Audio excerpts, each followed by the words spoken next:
Tila isang panibagong kabanata sa buhay ni Kim Chiu ang pagsasama nila ni Paolo Avellino sa pinakabago nilang pelikula na pinamagatang My Love Will Make You Disappear. Tila di maitago ni Kim ang kanyang kagalakan sa posibilidad na makasama araw-araw ang aktor na si Paolo sa shooting ng kanilang pelikula. Ayon sa mga sources, malaki ang magiging papel ng parehas nilang presensya sa set sa paghubog ng kanilang rumored relationship. Hindi lingid sa kaalaman ng publiko ang kumakalat na balita tungkol sa pagkakalapit ng dalawa, lalo na't magkasama rin sila sa kanilang mga jogging sessions at iba pang aktibidad.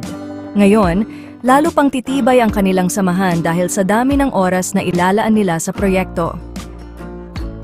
Bagamat wala pang kumpirmasyon mula sa dalawa tungkol sa estado ng kanilang relasyon, kapansin-pansin ang pagiging malapit nila sa isa't isa na nagbibigay ng saya at kilig sa kanilang fans. Marami ang umaasa na maging mas makulay ang kwento ng kanilang pinagsamahan, hindi lamang sa harap ng kamera kundi pati na rin sa likod ng mga ito. Ang nasabing pelikula ay inaasahang maging isa sa mga highlight ng kanilang karera, kung saan mabibigyan sila ng pagkakataong ipakita ang kanilang chemistry at galing sa pag-arte.